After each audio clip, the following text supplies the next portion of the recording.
नमः सिद्धेभ्यः।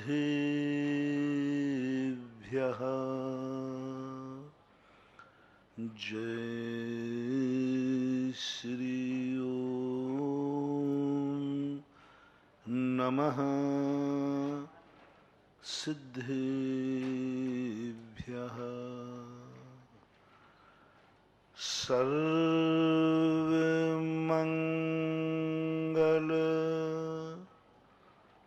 मांगल्यम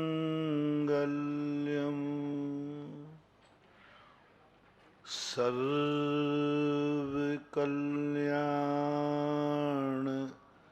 कारकम प्रधानम सर्वधर्माणां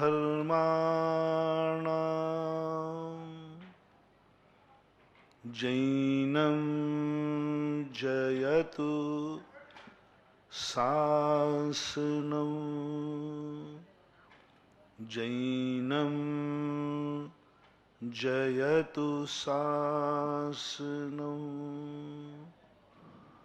पंच परमेष्टि भगवान की जय हो। आचार्य श्री गुरुवर कुंद कुंद महाराज की जय हो। आचार्य श्री गुरुवर विद्यासागर महाराज की जय हो। बोले परम पूज्य निर्यापक श्रमण मुनि पुंगव 108 श्री सुधा सागर जी महाराज की जय हो। समस्त मुनि संघ की जय हो। कल अपन ने समझा था कि निज आत्मा की यदि अनुभूति करना है, निस्वरूप में यदि लीन होना है, तो एकाकी होना पड़ेगा। जब तक व्यक्ति एकाकी नहीं होगा तब तक निज आत्मा का अनुभूति हो ही नहीं सकती। कल ये भी समझा था कि संसार से तो संबंध तोड़ना ही पड़ेंगे, भगवान और गुरु से भी संबंध तोड़ना पड़ेगा।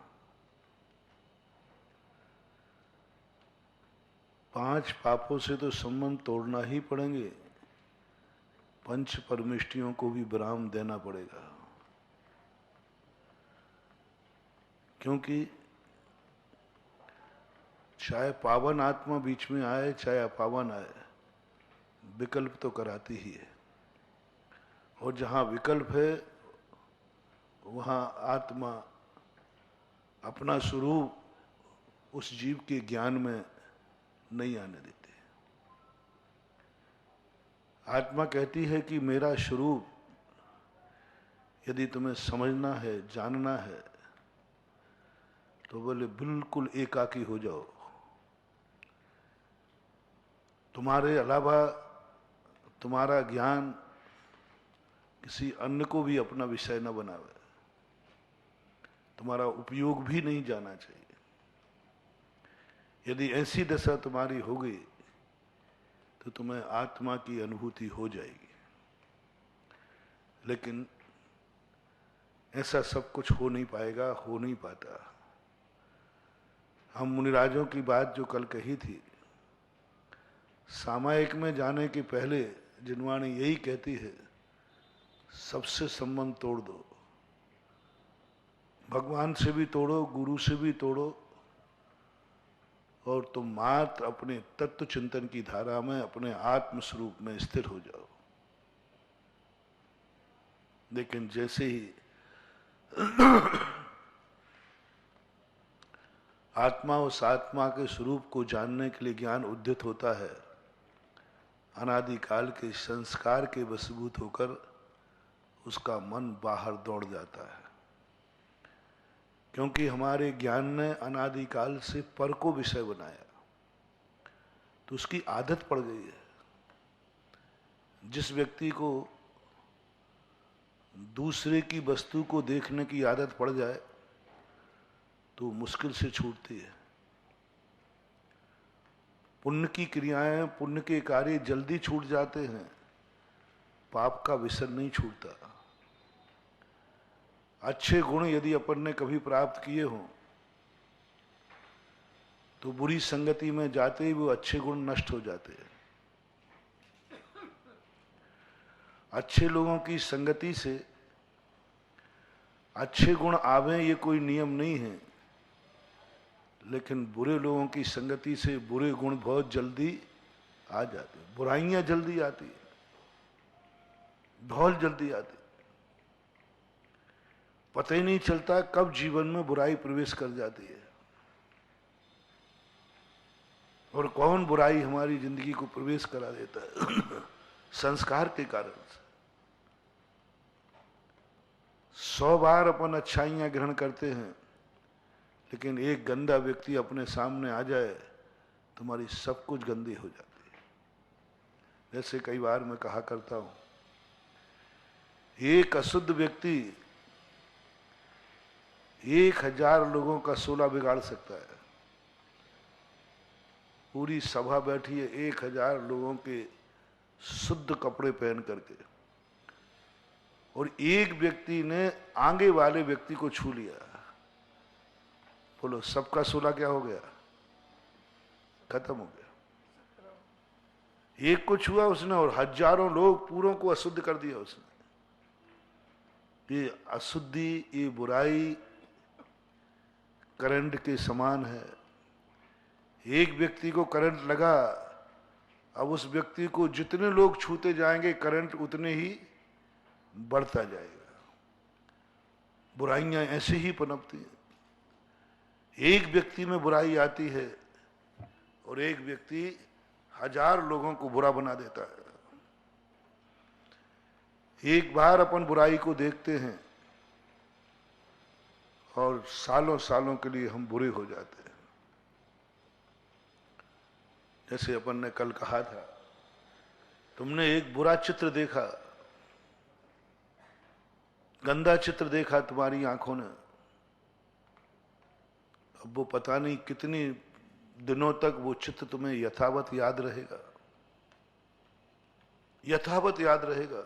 एक बार ही देखा है, गाड़ी चलते हुए में देखा है, कोई भी बुरा चित्र देखा आपने, वो महीनों तक, सालों तक, जिंदगी भर भी याद बना रहे तो कोई बात नहीं। लेकिन अच्छा चित्र कोई देखा है तुमने, भगवान को, गुरु को, अच्छा चित्र को, वो ज्यादा देर तक जिंदा नहीं रहता, भूल जाते हैं। एक सैंपल आपको देता हूं। जैसे जो लोग कभी घूमने गए हो हिल स्टेशन, राग द्वेष के स्थानों पर, 10 साल पहले स्टेशन पे गए, हिल स्टेशनों पे, आज भी तुम पूरी हुबहू कहानी सुना सकते हो। तुरंत बता दोगे कि यहां पर महाराज जी मैं 10 साल पहले वहां गया था, क्या क्या था, सब बता दोगे, एक एक चीज बता दोगे। अब मैं पूछता हूं कि तुम एक बार जिंदगी में 10 साल पहले सम्मेद शिखर गए थे, उनकी क्रम से टोंके गिना दो, नहीं गिना पाओगे। कि भाई सम्मेद शिखर एक बार गए थे, तुम टोंके गिनाओ, बोले महाराज याद ही नहीं। हिल स्टेशन याद है लेकिन सम्मेद शिखर याद नहीं है। ऐसे कल कहा था ना कि अपने कान हैं, बुरी बात कान में पड़ जाए तो जिंदगी भर याद रहे, दुश्मन की गाली याद रहे, दुश्मन की शकल याद रहे, लेकिन गुरु के शब्द कानों में पड़े, ये पंडाल के बाहर भी याद रह जाए तो बड़ी मेहरबानी है। गुरु के वचन याद रह जाएं बहुत कठिन है। इस मुंह से अच्छी बातें बहुत कम निकलती हैं, राग द्वेष बढ़ाने वाली बातें ज्यादा निकलती हैं। इन हाथों से व्यक्ति 24 घंटे में अच्छा कार्य बहुत कम करता है, आरंभ परिग्रह के कार्य ज्यादा करता है। क्योंकि संसार की नीति और नियति ऐसी कुछ बन गई है कि व्यक्ति ये विचार नहीं कर पा रहा है, परेशान भी है। वो कहते महाराज जी मैं अच्छा करना चाहता हूं, मैं माला फेरना चाहता हूं, लेकिन बहुत बुरे भाव आते, बहुत सारे लोग आते, बोले महाराज जी मेरा मन है कि मैं भगवान का भजन करूं, लेकिन बुरे भाव आते। मेरा मन होता है भगवान के दर्शन करूं, मंदिर में जाऊं, लेकिन मंदिर में ही बुरे भाव आ जाते। भगवान के दर्शन करते करते बुरे भाव आ जाते, माला फेरते फेरते बुरे भाव आ जाते। बहुत बड़ी बात है। संसार के कार्य करते हुए अच्छे भाव आए, कोई नियम नहीं। घर में रहते हुए मंदिर याद आवे, कोई नियम नहीं है, लेकिन मंदिर में रहते हुए घर की याद जरूर आ जाती। नोट गिनते गिनते कभी नमोकार मंत्र याद आ जाए बहुत मुश्किल है, लेकिन नमोकार मंत्र पढ़ते पढ़ते, हाँ, पढ़ते पढ़ते नोट गिनने लग जाओ कहो मन में ही। कैसी आदत है? यानी पाप करते करते कभी धर्म की याद नहीं आती, और धर्म करते करते पाप और पापियों की याद आ जाती है। पाप करते हुए और पापी के साथ रहते हुए धर्म याद नहीं आती, अच्छी बात याद नहीं आती, अच्छे लोग याद नहीं आते, लेकिन धर्म करते हुए पाप और पाप व्यक्ति की शक्लें, उनकी क्रियाएं सब याद आ जाती, स्मरण में आ जाती। यही है सबसे बड़े विनाश का कारण। बहुत बड़ा विनाश, बहुत बड़ा दोष है। पाप करना उतना बड़ा दोष नहीं है, लेकिन पुण्य क्रिया करते समय पाप की याद आ जाए, ये महापाप है। धर्म क्रिया करते समय संसार की बात याद आ जाए, महापाप है। माला फेरते समय यदि मन नोटों पे चला गया, समझ लेना दरिद्रता का निमंत्रण हो गया, अब सगुन हो गया। एक व्यक्ति दुकान पर बैठा नोट गिन रहा है, कोई बात नहीं, और एक माला फेरते हुए उसका मन वहां चला गया। हमारे यहां एक कहानी आती है। एक राजा युद्ध में सोच रहा है कि मैं एक एक को निपटा दूंगा, सबको मार डालूंगा, अभी हाल देखो, सबके सिर कलम कर दूंगा। उसको राजा है, योद्धा है, उसे नरक गति का बंध नहीं हुआ। और एक महाराज थे, मुनि महाराज, वो उसी राज्य के राजा थे। उनको पता चला कि बुलाना दुश्मन ने मेरी दीक्षा लेते ही उसने आक्रमण कर दिया।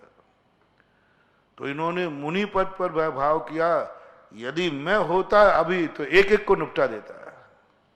अब देखना, ना जाने उन्होंने कितने युद्ध लड़े, तब नरक आयु का गति का बंध नहीं हुआ। लेकिन मुनि बनने के बाद भाव भी कर लिया तो परेशानी का कारण बन गया। धर्म करते हुए तुम्हें अधर्म की बात याद नहीं करना, तुम अधर्म नहीं छोड़ पा रहे, कोई बात नहीं। अधर्म नहीं छोड़ पा रहा है, कोई बात नहीं, लेकिन मन वचन काय को इतना तो कंट्रोल करो कि जितनी देर मैं धर्म करूंगा उतनी देर अधर्म को याद भी नहीं करूंगा। उतनी देर के लिए ठीक है, मत छोड़ो। तुम्हारा कोई भी पाप, कोई भी अशुभ नहीं छोड़ता है, मत छोड़ो। तुम जो करते हो वो तुम्हारी मर्जी पड़े। कम से कम एक नियम लेना है, घर की बात मंदिर में नहीं होगी। 1 मिनट रहो ना मंदिर में, क्या बात है, 5 मिनट रहो ना मंदिर में, बस मन को तुम इतना जीत लो। मुनिराज तो सदा 24 घंटे अपने मन को जीते हैं, तुम्हें ज्यादा नहीं जीतना, इतना जीत लो बस।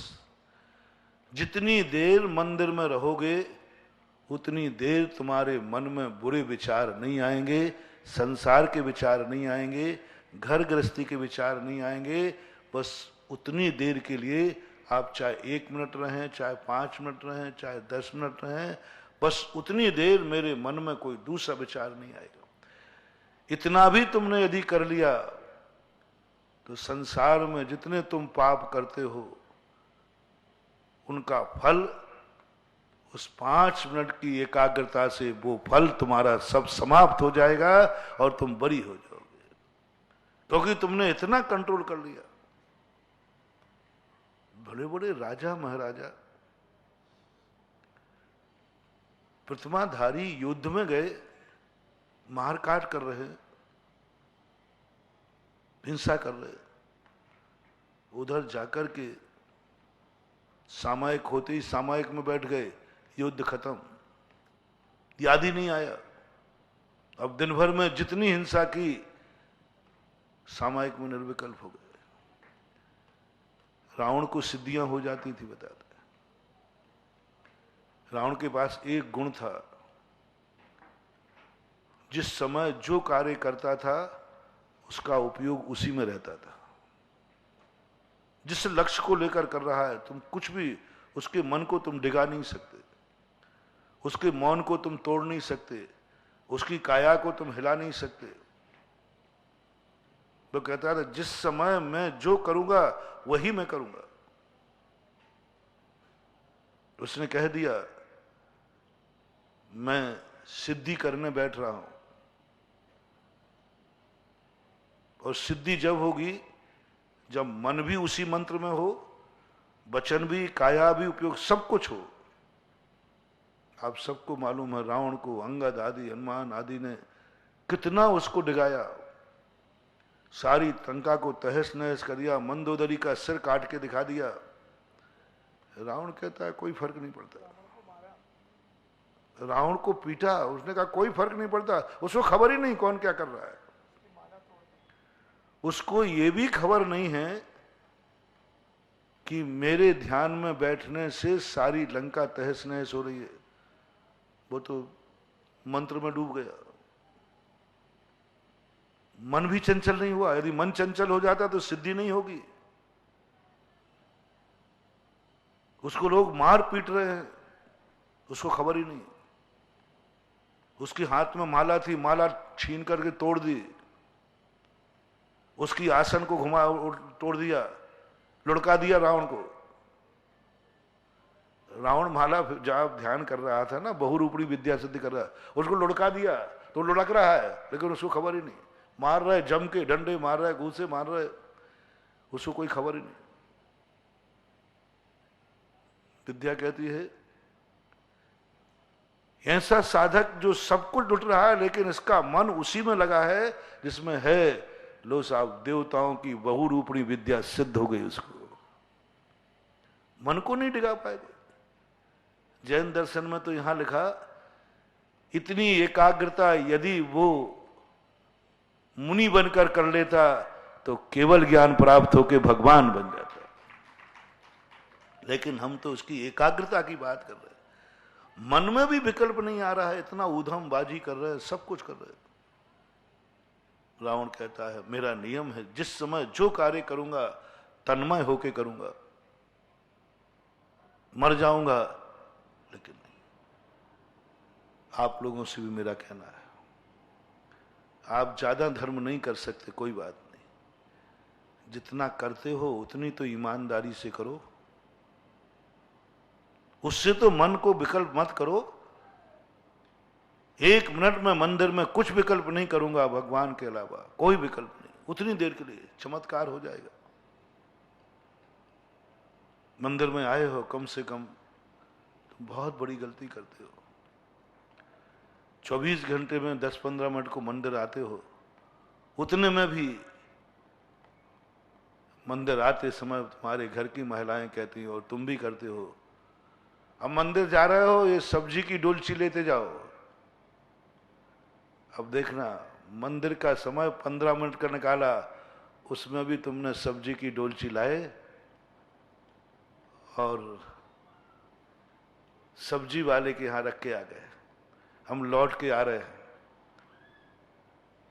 अब तुम सब्जी वाले से कहकर लौट के आ रहे हैं तो अब मंदिर में भी मरोगे तो सब्जी वाले के यहां मरे वो ही पुण्य लगेगा।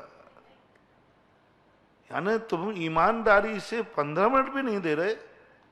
ये नहीं कह सकते हो नहीं इस समय मैं मंदिर जा रहा हूं संसार का, गृहस्थी का कोई कार्य नहीं करूंगा, कुछ नहीं, कोई लेना देना नहीं मुझे। मुश्किल से 24 घंटे में 10-15 मिनट मंदिर को दे रहे हैं। मैंने पुंज ले लिया, मैंने धोती दुपट्टा पहन लिया, मैंने मंदिर के लिए नहाया है। जैसे ही मंदिर को नहा लिया तुमने, तैसे ही कहना अब कोई कार्य नहीं होगा, पहले मंदिर होगा, कोई बीच में संकल्प नहीं होगा, दूसरा विकल्प करके नहीं जाऊंगा। करो तो सही ऐसा, कोई दूसरा कार्य नहीं, सीधा मंदिर जाऊंगा, फिर भले लौट के आकर के किसी कार्य में लग जाओ, कोई मनाही नहीं है, कोई मनाही नहीं। संसार के कार्य करना पड़ते हैं, करो, लेकिन कम से कम धनंजय कभी कोई सिद्धि हो गई, कोई मंत्र नहीं किया, कोई तंत्र नहीं किया, मात इतना सा उसका नियम था, जिस समय मैं जो कार्य करूंगा तन्मय से करूंगा। यही पूजा थी जो आप लोग करते हो। बस उसने नियम क्या ले लिया था, जितनी देर मैं मंदिर में हूं उतनी देर मेरा किसी से कोई संबंध नहीं, मेरे मन में कोई विचार नहीं आएगा, घर का नहीं, गृहस्थी का नहीं, परिवार का नहीं, दुनिया कुछ भी हो, जितनी देर मैं मंदिर में हूं। कैसी एकाग्रता, कभी उसके मन में घर की याद नहीं आती। बस मंदिर में निस्सही कहना कोई साधारण चीज मत समझना। निस्सही का बहुत बड़ा चमत्कार है। मंदिर में जाकर के आप लोगों को कहा गया निस्सही निस्सही निस्सही, बहुत चमत्कार है इसमें। नवोकार मन से भी ज्यादा ताकत है इस शब्द में, बड़ी बड़ी पूजाओं से भी ज्यादा ताकत है इसमें। निस्सही शब्द का अर्थ होता है मैं निश्चल हूं, मैं निश्चल हूं, मैं निश्चल हूं, सारे विकल्पों को तोड़ता हूं, अब मेरा कोई विकल्प नहीं। जितनी देर मंदिर में रहूंगा, प्रभु तू और मेरे के अलावा तीसरा कोई बीच में आएगा ही नहीं, तू और मैं रहूंगा, बस तेरा मेरा संबंध रहेगा। बस मंदिर में जितनी देर है, तेरे और मेरे अलावा कोई भी मेरे बीच में नहीं आएगा, कोई भी नहीं आएगा, हम दो रहेंगे बस। और तुमने मन वचन काय से संकल्प कर लिया और मन में भी नहीं आया, आपकी ये पूजा ऐसी चमत्कारी हो जाएगी कि तुम इस पूजा के ऐसी सिद्धि हो जाएगी। धनंजय कवि ने बस एक सिद्ध किया था, निस्सही। भगवान मैंने निस्सही बोल दिया, अब मेरा कोई नहीं, तू और मैं बस। बेटे को सर्प ने काट लिया, परिवार के लोग लेके आ गए, हरा नीला पड़ा हुआ है, तुम्हें पूजा दिख रही है, बच्चा मर रहा है। वो कहता मेरा परमात्मा मेरे अलावा कोई है ही नहीं है, मैंने तो निस्सही शब्द कह दिया था। कौन बेटा, कौन बाप, कौन परिवार, मेरा तो संकल्प है। मन में भी भाव नहीं आया कि मेरा बेटा, पहचान ही नहीं उसने, भूल गया पहचान। आंखें मात कह रही हैं, ये आंखें मात, इतनी देर में मंदिर में हूं, भगवान के अलावा मैं किसी को नहीं देखूंगी। दिख जाएगा सब कुछ, देखना मत, पहचानना मत। बस मंदिर में ऐसी एकाग्रता लाओ कि तुम कहो ये आंखें मात भगवान को देखेंगी, किसी को और को पहचानना नहीं, किसी की बात सुनना नहीं, किसी से बोलना नहीं, जय जिनंद करना नहीं, कुछ नहीं करना। तो भूल गया कि ये मेरा बेटा है, मेरी पत्नी खड़ी सामने, उसको कोई पता ही नहीं चला, खबर ही नहीं, मन ही नहीं निकल पा रहा, मन में भी भाव नहीं आया कि ये मेरा बेटा है। कैसे थे श्रावक, कैसी थी ये पूजाएं, कैसे थे वो महा चमत्कार। यही सोच सोच के परेशान हूं कि शास्त्रों में इतने अतिशय चमत्कार लिखे हैं, अभिषेक के, शांति धारा के, पूजा के, नवोकार मंत्र के, लेकिन आज कुछ देखने में नहीं आते, घटनाएं बहुत गजब की। तब मैंने इसको डीपली सोचा, तब रहस्य पता चला। इतने निर्विकल्प, एक गृहस्थ इतना निर्विकल्प, इतना निर्विकल्प कि उसको यही पता नहीं कि ये मेरा बेटा है, भूल गया, ये मेरा परिवार, कुछ नहीं, एक ही बात, निस्सही भगवान और मैं। पता ही नहीं, बेटे को टेबल पे लेटा दिया, वो पहचानते ही नहीं, वो पहचान ही नहीं रहा, उसको अनुभूति में नहीं आ रहा है कि मैं इसका पिता हूं और मेरा बेटा है। उसके तो अनुभव में आ रहा है सामने मेरा भगवान है और मैं इसका भक्त हूं, बस, दो के अलावा कोई नहीं।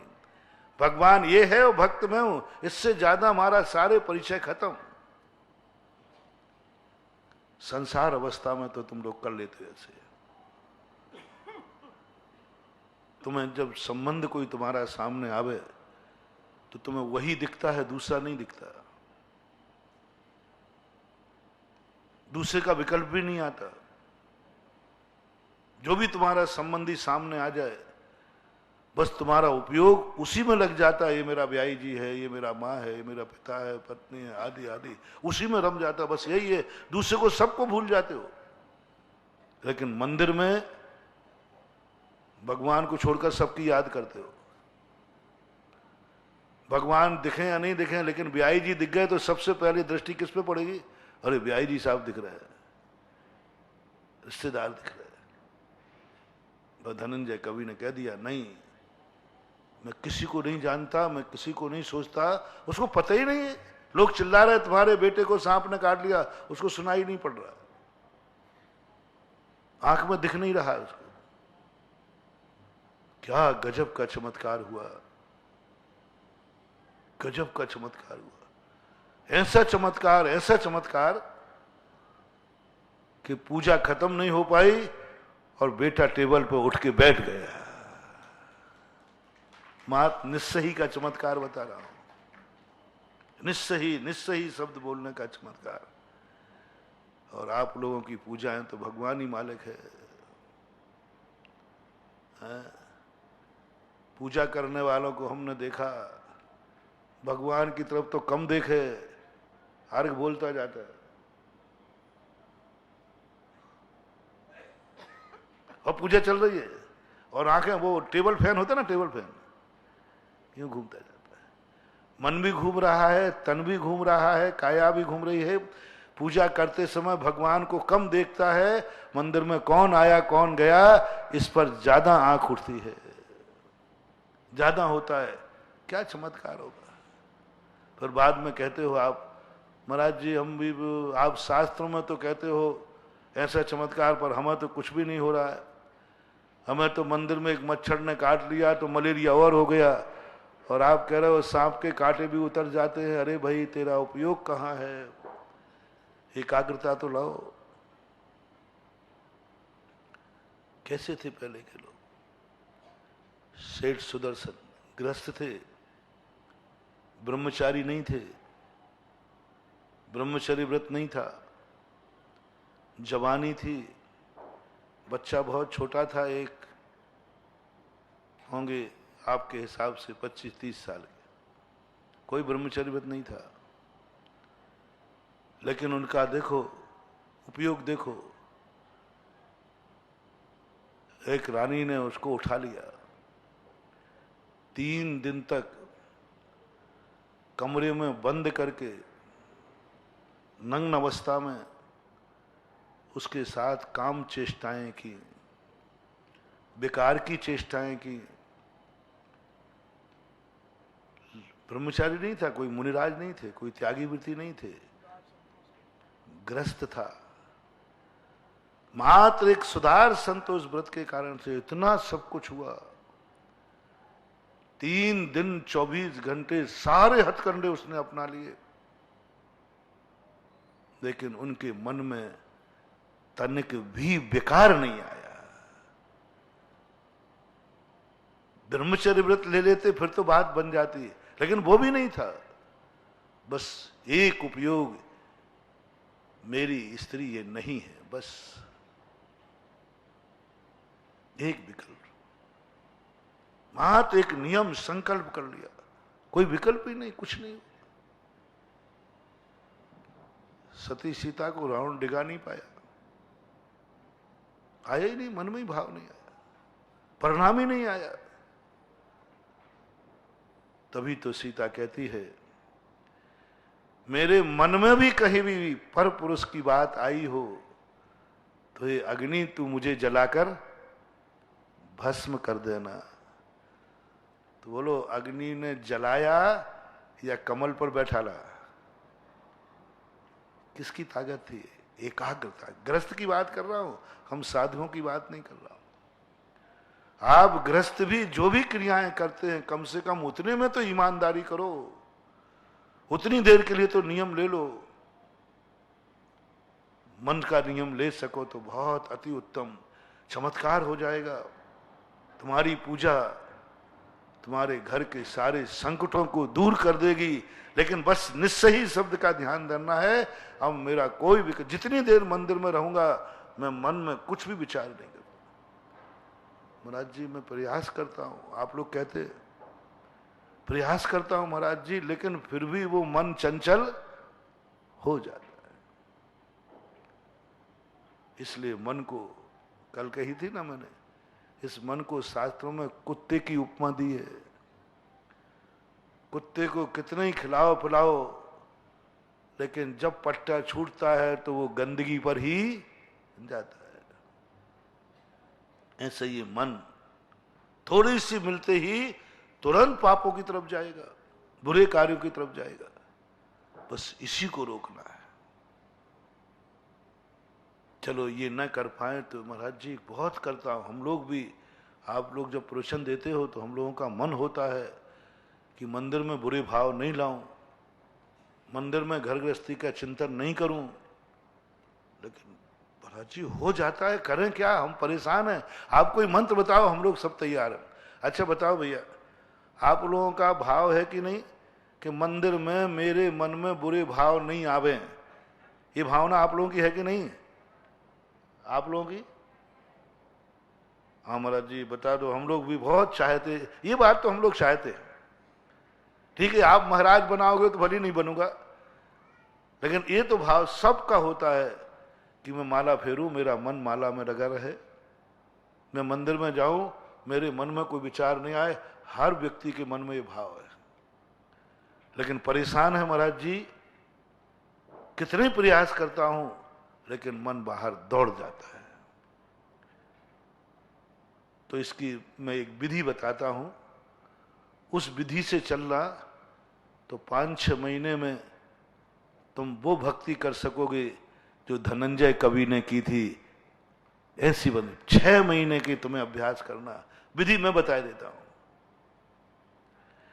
पहली विधि ये बताना, मन पे कंट्रोल करना, मन में किसी को पहचानना नहीं, जानना नहीं। महाराज वो तो आएगी पहचान, आप कितनी करो। ब्याई जी दिखेंगे तो ब्याई जी मन में आएगा कि मेरे ब्याई जी आएगा, वो तो संबंध तो आएगा। चलो कोई बात नहीं। एक नियम ले लो, हम अपनी आंखों से किसी को देखेंगे ही नहीं। भगवान को नीचे देखूंगा या भगवान को देखूंगा, हम इधर उधर आंखें घुमाऊंगे ही नहीं। पहले आंखें घुमाना बंद कर दो। कौन आ रहा है, कौन जा रहा है, कौन मंदिर में बैठा है, कौन क्या कर रहा है, कुछ नहीं। अपनी नीची गर्दन करके जाओ। फर्स्ट एंड फर्स्ट, पहली साधना, आंख झुकाओ। जिसने आंख झुकाना सीख लिया उसके चरणों में सारा जगत झुक जाएगा। देखो आप लोग पूजा करते हैं ना भगवान की, मुनियों की, आओ भाग्य मेरो उदय आयो, दरस प्रभु जी को लग रहे हो। किसका आनंद आ रहा है? छवि बीत रागी नगन मुद्रा दृष्टि बस। आंख झुकना जिसके, समझ लेना, जिसकी आंख झुकी है सारा जगत उसके चरणों में एक दिन झुकेगा, झुकेगा, पक्का है। जैन दर्शन में सबसे पहली साधना कराई, तुम कोई भी क्रिया करो आंख झुका के करना। आप चलो आंख झुका के जाना। तुम बाजार में निकलो, आहार करने जाओ, संसार के बीच में जाओ, लेकिन आंख झुका के जाना। मैं गृहस्थों के साथ जा रहा हूं, गृहस्थों के पास जा रहा हूं,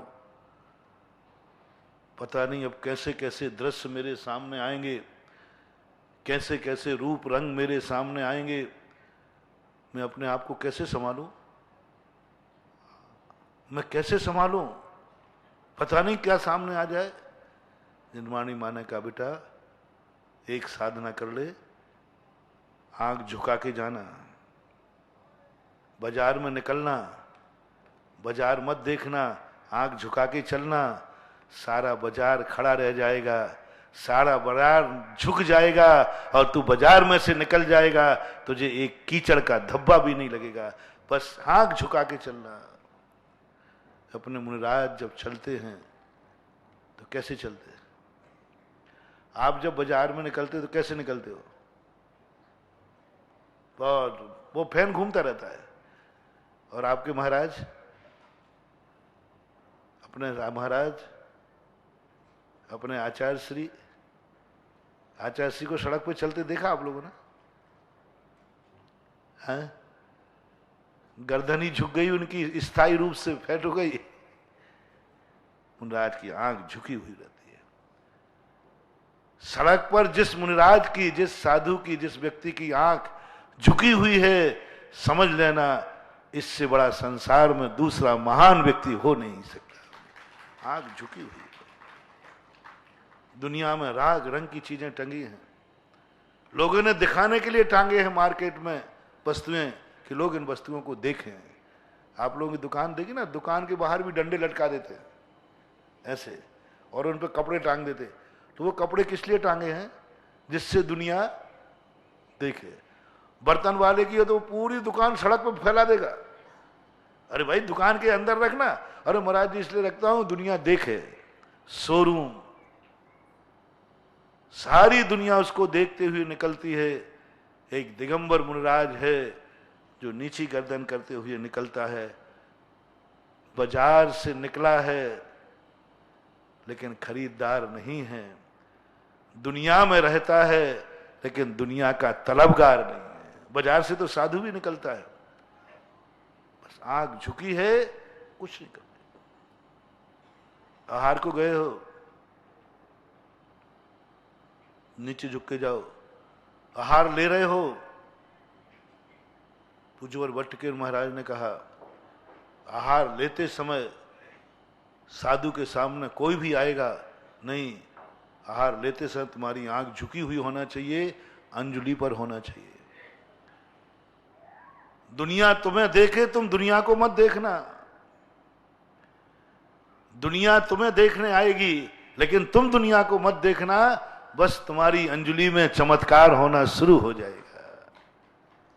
अपने दिगंबर मुनि को दुनिया देखती है आहार करते समय, लेकिन मुनिराज कहां देखते हैं?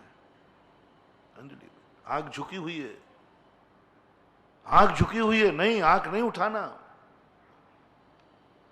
ऐसे ही सारी दुनिया उसके चरणों में पड़ती रहती है लेकिन आंख झुकी रहती है।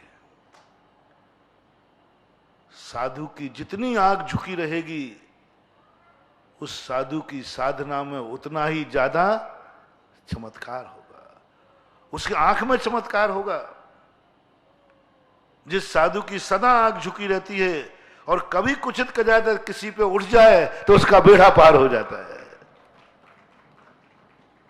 गंधारी की वैष्णव दर्शन में बताते हैं, गंधारी की आंख में एक ज्योति प्रकट हो गई कि वो जिसको पट्टी खोलते ही देखेगी वो वज्र का हो जाएगा। ऐसी साधना के लिए कौन सा मंत्र फेरा था उसने कि उसकी आंख में ऐसी ताकत आ जाए कि वो जिसको देखे वो वज्र का हो जाए? ऐसा कौन सा मंत्र है? पूरे शास्त्रों में ऐसा कोई मंत्र नहीं, कोई मंत्र नहीं, कोई मंत्र नहीं बंधु, कोई मंत्र नहीं, ना जैनियों में, ना हिंदुओं में, ना किसी के यहां मंत्र नहीं जो आंख में ऐसी कर ले वे जो वज्र में। वो भी ग्रस्त मुनियों के तो फिर भी संभव है, ग्रस्त को नहीं है, हो ही नहीं सकता, कभी नहीं हो सकता। लेकिन गंधारी को हो गया। कोई मंत्र नहीं, कोई जाप नहीं, कोई वरदान नहीं, कोई भगवान का वरदान नहीं, कुछ नहीं। मात्र एक नियम था, मैं अपनी जिंदगी में कभी अपनी आंखों से किसी को देखूंगी नहीं, क्योंकि मेरा पति नहीं देखता तो मैं भी नहीं देखूं। आंखें फोड़ी नहीं थी, आंख बंद करने में इतनी ताकत आ गई कि उसकी पट्टी खुलने पर वज्र का हो जाए जो व्यक्ति को देख ले। बस यही उपलक्षण मानकर मुनिराज की आंख में इतनी पावनता क्यों? लोग क्यों चाहते हैं कि महाराज जी मेरे को देख ले, मैं एक क्षण को महाराज जी की आंख मेरे पे उठ जाए, क्यों? कुछ नहीं बंधु, क्योंकि इनकी आंख सदा झुकी हुई रहती है और झुकी हुई आंख में अतिशय और चमत्कार होता है। अब जिस साधु की जितनी आंख झुकी रहेगी उस साधु में आंख में उतना ही चमत्कार होगा, उतना ही चमत्कार होगा। बस हमारे पूज्य गुरुदेव के लिए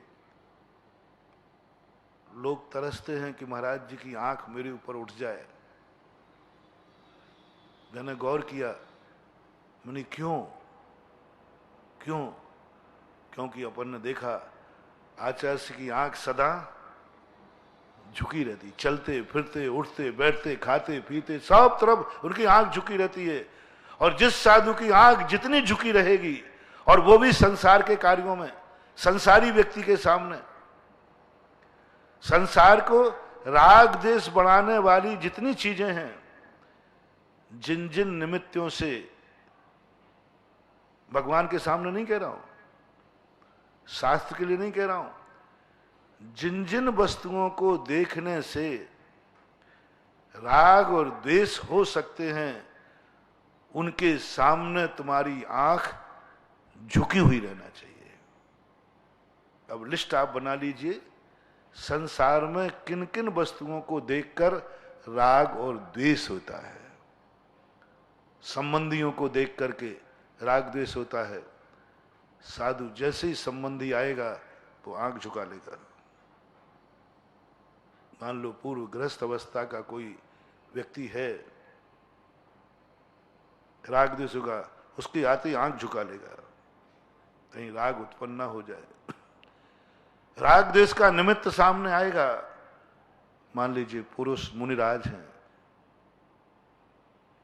तो महिला सामने आएंगी, नमोस्तु करेंगी, बात करेंगी, चर्चा करेंगी, लेकिन साधु आंख झुका के बात करेगा।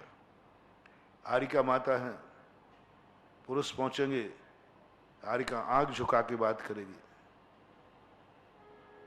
जिन जिन निमित्तों से राग देश की संभावना है वहां साधु की आंख झुक जाएगी। एक पोस्टर लगा हुआ है पिक्चर का, राग रंग का, साधु देखते ही आंख झुका लेगा तुरंत, क्योंकि राग द्वेष बढ़ाने वाला है। और ये अभ्यास यदि तुम्हारा साधु का है तो साधु का समझ लेना, ऐसे साधु की आंख कभी तुम्हारे ऊपर उठ जाए तो समझ लेना तुम वज्र के हो गए। अब तुम्हारा कोई व्यक्ति बाल बांका नहीं कर पाएगा, क्योंकि झुकी हुई आंख उठ गई है। यही चमत्कार है। तुम इतना सब कुछ ना कर पाओ तो महानुभाव, कम से कम आपसे निवेदन है कि मंदिर में आंख झुका लेना। बस मंदिर में उनको मत देखना जिनसे राग और द्वेष होता है, देखो ही मत, आंख नीचे गर्दन करके चलो। आया होगा ब्याही जी, आया होगा, आया हो कोई, मंदिर की एक परिधि मान लो, परिधि मान लो, मंदिर की 4 दीवारें बांध लो, बस ज्यादा नहीं कर सको। 4 दीवारें, जितने मंदिर की 4 दीवारें होती ना, बस उतना सा नियम ले लो। इस 4 दीवारी के अंदर मेरी आंख उससे नहीं उठेगी जिसको देख करके मुझे राग, मोह, ममता जाग जाए। भगवान नहीं देखूंगा, आंख झुकी रहेगी। सीधी जब भगवान के सामने पहुंचो, गुरु के सामने पहुंचो, शास्त्र के सामने पहुंचो, उस समय तुम्हारी आंख उठना चाहिए। मंदिर की देरी के बाद जाते ही तुम्हारी आंख भगवान के अलावा किसी को नहीं देखे, यदि इतनी उतनी देर के लिए कह रहा हूं, 24 घंटे नहीं कह रहा। मंदिर के बाहर किसी को देखना, मंदिर के बाहर आते ही जाते समय तुम्हारी जो मर्जी पड़े, मैं उसमें कोई डिस्टरबेंस नहीं कर रहा हूं। तुम्हें जिसको देखना है उसको देखो। बस मंदिर की देरी में जैसे ही तुमने निश्चय ही कहा, पहला नमस्कार आपका मंदिर की देरी पर गर्दन झुका के होना चाहिए। चैत्यालय की परंपरा, मंदिर में जाते ही आज भी परंपरा है देरी को नमस्कार करना। ये चैत्यालय की वंदना है। नव देवताओं में एक चैत्यालय आता है। नव देवता कौन से कहलाते हैं? पंच परमेष्टि, जिन धर्म, जिनागम, जिन चैत और जिन चैत्यालय। चैत्यालय भी बंद नहीं होता है। बस उस समय तुम्हारी गर्दन झुके, मात भगवान को देखो। आजू बाजू कौन मंदिर में बैठा है, कौन नहीं बैठा है, कौन मंदिर में कौन पूजा कहां कर रहा है, कौन आ रहा है, कौन, कुछ नहीं। आपकी बस एक दृष्टि, लक्ष्य को साधना, सिद्धियों का चमत्कार करना है। तुम चाहते हो कि आज का मंदिर, आज का भगवान का दर्शन, आज की पूजा, आज का अभिषेक में चमत्कार होना चाहिए। मेरा हर संकट दूर होना चाहिए, मेरी इच्छाओं की पूर्ति होना चाहिए। सबकी भावना होती है। सभी मंदिर इसलिए आते हैं कि हमारे दुख दूर हों, हमें सुख की प्राप्ति हो। सबकी भाव, आप ग्रस्त हो, ऐसे भावना करने में कोई आपत्ति भी नहीं है। आप ग्रस्त हो, ग्रस्त हमेशा चाहता है भगवान का, गुरु का नमोकार मंत्र आदि के दर्शन करने से हमारे संकट दूर हों और मुझे सुख समृद्धि प्राप्त हो। सबको, अपने परिवार को करते हो, मुझे कोई ऐतराज नहीं है। लेकिन खेद इस बात का है कि ये वो दरवाजा है जिस दरवाजे पर आज तक खाली कोई नहीं गया और तुम खाली लौट कर आ जाते हो। मंदिर से आने के बाद भी संकट ज्यों का त्यों बना रहता है। मैंने सुना है इस दरवाजे जो आया आज तक कभी खाली नहीं गया। खाली गया ही नहीं, जा ही नहीं सकता। अरे नमोकार मंत्र पढ़ने वाले, चाहे पूजा अभिषेक, कुछ भी खाली नहीं जा सकता। मेरा परम विश्वास है। महाराज आपका परम विश्वास है, ठीक है। हमारा प्रैक्टिकल देखो ना, हमने शांति धारा भी कर ली, अभिषेक भी कर लिया, पूजा भी कर ली, विधान भी कर लिया, सब कुछ कर लिया। महाराज जी मंदिर से जाने के पहले जैसा था लौटने पर भी वैसे ही हूं। और एक दिन नहीं, 6 महीने हो गए, साल भर हो गए, पूरी जिंदगी भर से अभिषेक पूजा कर रहा हूं। बिना अभिषेक पूजन के भोजन नहीं करूं। आप समझो, मेरे देखो, मेरे नियम बताऊं कितने हैं, फिर भी कुछ भी नहीं हो रहा महाराज जी, कुछ भी नहीं। जैसा था वैसे ही है, बल्कि डाउनफॉल और हो रहा है। बहुत तकलीफ होती है जब हमारे धर्म की अतिशय की बात को नकारते हो। तो जब भली मुंह से मत कहना, अंदर की बात तो मैं जानता हूं। जब हम ऐसे प्रवचन देते हैं तो कई लोग ये भी सोचते हैं, देखो महाराज खूब कहे जा रहे हैं और कुछ नहीं होता, मैंने सब करके देख लिया। सब कर, कई लोग ऐसे भी हैं दुनिया में। मैं यदि शांति धारा की महिमा गाऊं ना, तो कोई एक आध निकल ही आया, अरे भैया महाराज जी गा रहे हैं, मैंने करके देख लिया, कुछ नहीं हुआ, पैसा और चले गए बोली ले ली और चले गए, कुछ नहीं हुआ। देखो महाराज जी नमोकार मंत्र की महिमा गा रहे हैं, मैंने 1 करोड़ मालाएं फेरी हैं, 1 करोड़ माला फेरी मैंने, कुछ नहीं हुआ। ऐसे केस हैं जिनका कुछ नहीं हुआ है, मुझे मालूम है। ऐसे केस हैं जिनका कुछ नहीं हुआ। सिद्ध चक्र मंडल विधान हो कर लिया, कोर तो जोड़ो खुजली तक दूर नहीं हुई, कुछ नहीं हुआ। ऐसे लोग घृणा करते हैं। करने के बाद कहते महाराज जी कुछ नहीं, मैंने सब करके देख लिया। और मेरा विश्वास है कि ये वो दरवाजा है जिस दरवाजे से आज तक कभी कोई खाली गया नहीं। ये वो दवाई है जिस दवाई के बाद कोई दूसरी दवाई की जरूरत पड़ती नहीं। ये वो दवाई है कि दूसरी दवाई पड़ती नहीं। और तुम कह रहे हो महाराज जी कोई फायदा नहीं हुआ, कोई नहीं हुआ।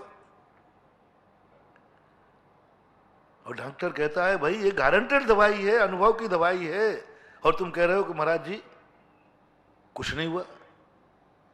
अब डॉक्टर घबरा गया, भाई इससे अच्छी दवाई कोई है ही नहीं, और आप कह रहे हो कुछ नहीं हुआ। अब मेरे पास इससे अच्छी दवाई कोई है ही नहीं, अंतिम दवाई है मेरी गृहस्थों के लिए। शांति धारा कर लो, अभिषेक कर लो, पूजन करो, पाठ करो, ये सब अंतिम है। अब वही में तुम कह देते हो 100 में से 10 लोग तो आ ही जाते हैं। महाराज जी आपने कहा था लेकिन कुछ नहीं हुआ जो कहा। अब मेरी डॉक्टरी की बदनामी का सवाल है। और जो व्यक्ति को अच्छा हो जाए, मैंने आपके एक वीक पॉइंट देखा मैंने, यदि आपको गुरु के आशीर्वाद से या शांति धारा से या पूजा पाठ से कुछ अच्छा हो जाए, उस बात को तुम 10 लोगों से नहीं कहोगे। लेकिन तुम्हारा कुछ भी ना हो या बुरा हो जाए तो 100 लोगों से कहोगे भैया सुना मैं वहां गया था, देखो। शेयर करना। आप सम्मेद शिखर जी गए, गुरु के पास गए, और उनके दर्शन से, पूजन से, शांति धारा आदि करने से कोई लाभ हो गया, तुम्हें अच्छा काम हो गया। वो व्यक्ति कितने लोगों को सुनाता है? 50% तो किसी को सुनाएंगे ही नहीं। 10% सुनाएंगे तो अपने परिवार वालों को बताएंगे, 5% सुनाएंगे रिश्तेदारों को बताएंगे, 5% बहुत मुश्किल से पूरे मोहल्ले में सुनाएंगे। और कितनी देर सुनाएंगे? 1 दिन, 2 दिन, 3 दिन, 4 दिन, 5 दिन। बस मैंने शांति धारा की, महाराज का आशीर्वाद लिया, नमोकार मंत्र पढ़ा, मेरा ये कार्य हो गया। बहुत कम, बोलोगे नहीं, सुनाओगे नहीं आप किसी को। और यदि आपका बुरा हो गया तो शांति धारा करते हुए यदि आपका परिवार का व्यक्ति ऊपर चला गया तो सम्मेद शिखर महाराज के दर्शन करने गए और रास्ते में एक्सीडेंट हो गया तो मरे नहीं, फ्रैक्चर हो गया। बोलो कितने लोगों को सुनाओगे? कितने लोगों को सुनाओगे? अरे भैया महाराज जी के दर्शन करने गए थे, ये हाथ पैर तोड़ के आ गए। शिखर जी की वंदना करने गए थे और दद्दा जी ऊपर चले गए हैं। दिवाली बंद। आज तक किसी का दिवाली के दिन अच्छा हुआ, उसने दिवाली को डबल नहीं मनाया, लेकिन दिवाली दिन को बुरा हुआ तो दिवाली मनाना छोड़ दिया। कैसा दुर्भाग्य। जब अच्छा होता है तब भी तो 10 लोगों से कहो, 100 लोगों से कहो, डंडोरा पीट के कहो, और जिंदगी भर कहो, जिंदगी भर कहो। ये दीपक एक ज्यादा क्यों जला रहे हो? 16 दीपक जलते हैं, आज 17 क्यों? बोले दिवाली के दिन मेरा एक कार्य हुआ था जो असंभव था, उस कार्य में सफल हो गया था, उसकी याद में मैं एक दीपक और जलाता हूं। एक दीपक, उस अच्छी घटना को दुनिया दे आश्चर्य। 17 दीपक क्यों तुम्हारे? बोले दिवाली मुझे फल गई थी, दिवाली के दिन मेरा एक कार्य हुआ था। होता तो होगा, जब दिवाली के दिन बुरा हो सकता है तो किसी का अच्छा भी होता होगा, ऐसा तो हो ही नहीं सकता कि बुरा ही बुरा होता है। जब दिवाली के दिन कोई मरता है तो इस संसार में दिवाली को कोई जन्मता भी होगा। शेयर करो। दिवाली के दिन संसार में कभी किसी का जन्म नहीं होता क्या? इष्ट तो नहीं लगा कि दिवाली कोई नहीं जन्मेगा, मरेगा? नहीं महान हुआ। दिवाली के दिन कोई मर भी सकता है, तो दिवाली के दिन कोई जन्म भी सकता है। मुझे आप लोग शेयर करेंगे, दिवाली के दिन मरने पर तुम दीपक जलाना बंद कर देते हो, लेकिन कोई ऐसा घर है कि दिवाली के दिन जन्म हुआ हो, वहां एक दीपक ज्यादा जलता हो, उपलब्धि का एक दीपक ज्यादा जलता हो। है कोई ऐसा घर जहां 17 दीपक जलते हो?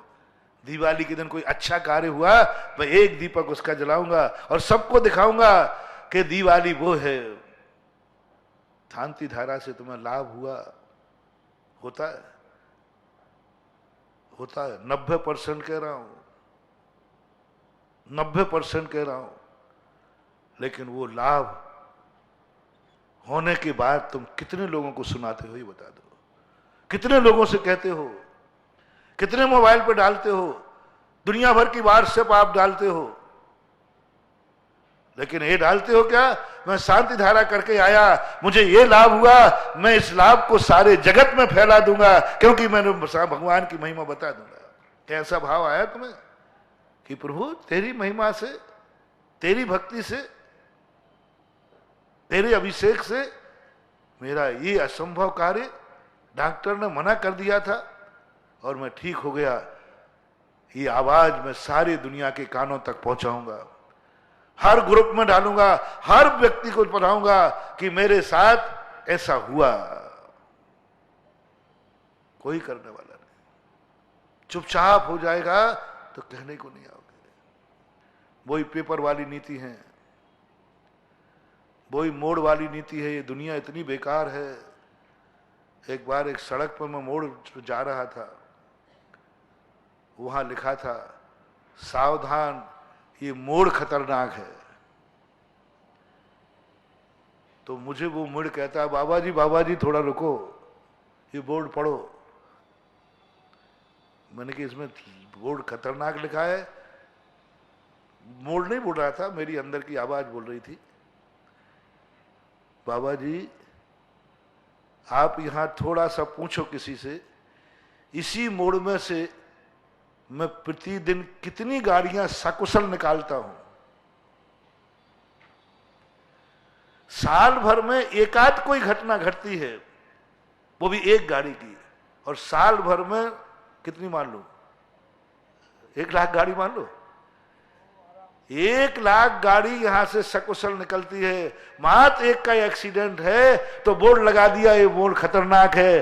अरे ये मोड़ पे ये तो प्रशंसा कर दो बाबा जी आप कि ये मोड़ अच्छा है, कम से कम 99,999 तो सकुशल निकाला। दृष्टि किसको पकड़ी? एक्सीडेंट को दुनिया ने पकड़ लिया, ये मोड़ खतरनाक है। लेकिन 99,999 गाड़ी सकुशल निकाल दी, उसकी कोई चर्चा नहीं, नाम ही नहीं, मत एक की चर्चा होगी। पेपर में आप देखना, अच्छी बातें बहुत कम छपती हैं, बुरी बातें ज्यादा छपती है, गंदी बातें ज्यादा छपती है। ये बातें कम छपेंगी, किसी ने किसी को बचा लिया, ये बातें ज्यादा छपेंगी, किसी ने किसी को मार दिया।